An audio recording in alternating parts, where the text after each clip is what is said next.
You Hello, good? Hi, everybody. Eric. Hi. Did I hear it's a snow day there? It's a 2 hour delay, so of course I had to drop my son exactly when we're supposed to be doing this. So it's my fault we're late. I'm so sorry. It's okay. I'm looking out at the snow here. I'm in New Jersey, so Amazing. Drones. it's beautiful. It's a winter wonderland, but yes, it does cause some problems. So it's okay. I'm glad you're here. We're talking about Bloody Axe Wound. And actually, Hillary, you want to go ahead and just give me the log line? Yeah, I mean about the film itself or how No, we arrived. yours. Yes. Yeah. So Bloody Axe Wound is part camp slasher film, part love story. It is a movie that is, to me personally, a combination of all of my husband's experience with the horror genre and the grotesque and the macabre, and my experience with high school and that genre. And so when we saw this script, we were like, oh my God, it's both of our careers colliding. And so it makes for a really fun nostalgic trip, whether it's nostalgia for the genre where horror had more comedy in it, and the special effects had more comedy in it, or it's nostalgia for, actual high school. Yeah. Now, Molly, you play a badass. Like your introduction is you fighting back right away. Now, do you find any real world comparisons to yourself in the character, or is it everything you ever wanted to be? I'm a runner. I I am not as cool as Sam. I am so scared of things and I freeze, but Sam fights. And that's, I mean, that's the beauty of playing a character. And that's what I love about acting is that you get to explore all sides of what it is to be human and really escape from what your initial impulses are.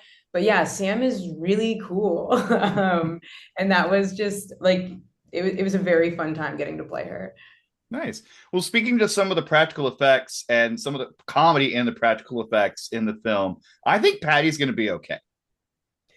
I think Patty. she's Oh, fine. Yeah, I can't help maybe. but miss Patty. That That's just is, an inside joke for us. yeah. Um, She'll be fine. yeah. She's gonna rest and she'll be back in the next scene. Mhm.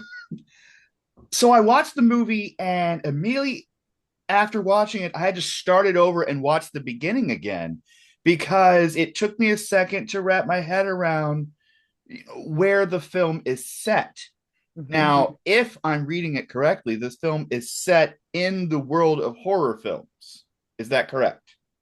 The Yes. real world is a horror film at this point. I mean, honestly, watch the news. You've got drones in New Jersey. This is just I the beginning know of an invasion you movie. said Jersey, and I had to stop myself from saying, "Have you seen the drones?" Of course So I have.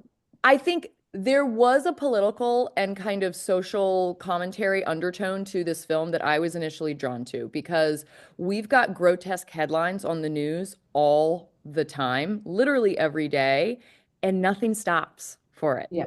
No, but everyone acts concerned, but no one's that concerned because they're entertained, right? And so Yeah. that's why at the beginning of the film, it was important to put a little bit of news coverage in there as a nod to what's going on. So while in our world, yes, it's Clover Falls, but I do a documentary TV show where we go to small towns where there's horrible shit happening everywhere. And so this idea that it is specific to a fictional town is bullshit. And that's what I loved about these female characters is that they call it for what it is. They're like, this is bullshit.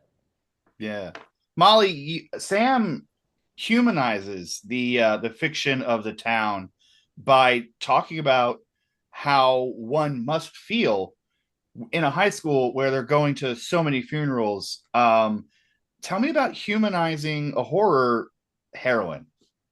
Yeah, and I think that scene particularly was one of the most, every scene was a joy to film, but that was one of the most satisfying when you really get to have a bit more of a complexity to who Sam is and to not just be the genre. Like I think that that's what I loved about this is that it is genre bending. And I think it's just the reality of like, yes, there's it's comedic that there's murder every day. And then you stop to like look at how that would really affect someone. And I think it's a beautiful moment of vulnerability for Sam. And I don't think Sam experiences that often, doesn't show that to a lot of people.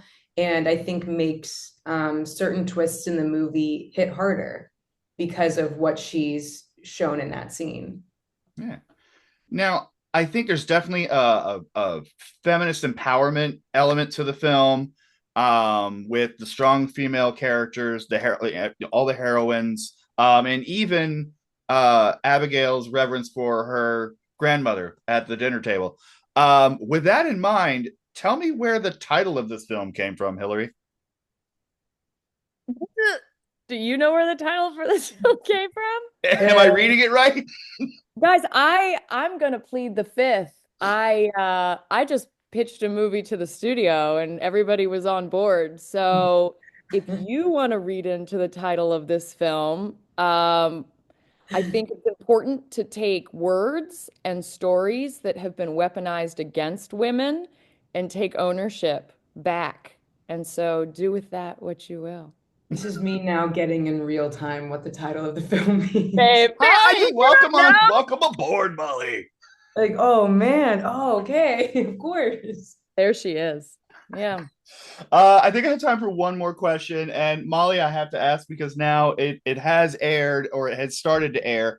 Tell me about your filming experience on the new Dexter. It was a great time. And I think, if someone told me a year ago that I would be having to, because Bloody Axe Wound holds a really special place in my heart.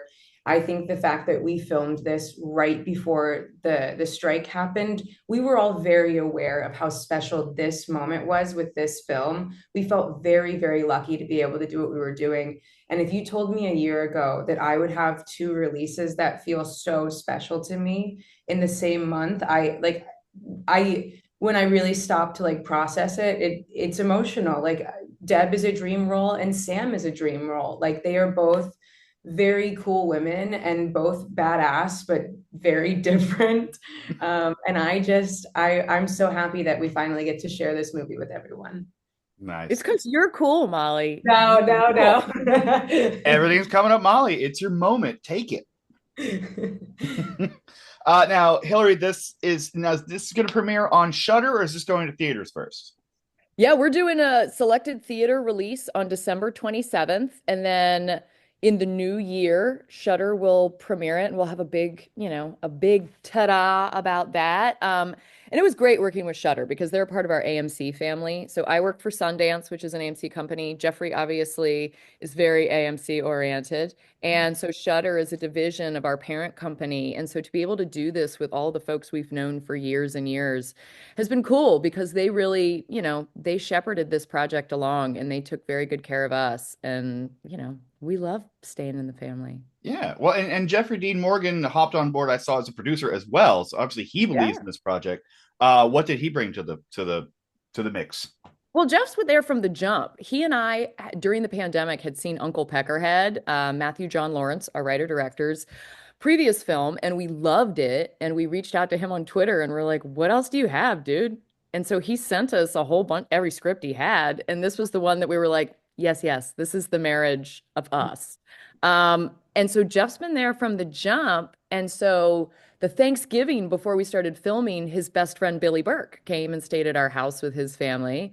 And Jeff and Billy have been friends since they were 17 years old. So they're watching this movie, and Billy's like, I want to play Blade Cut. I'll do it. And so it's cool because it's just been a family affair. Mary Stuart Masterson, who is one of my dearest friends, jumped on when our previous production company couldn't do the film anymore. She was like, baby, I got it. Bring it to the Hudson Valley. We'll shoot it in our backyard. And so to have the original cool girl, Mary Stuart Masterson from Some Kind of Wonderful, be a part of this very feminist storytelling, and to have our sweet, girl-friendly girl dads, Jeffrey Dean Morgan and Billy Burke, as our bad guys, it was kind of a dream scenario. Nice.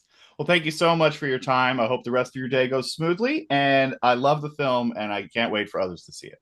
Thank you. Thank you. Have a great day. Stay safe from the drunks. I will try. Do it. Bye. Thanks, Eric.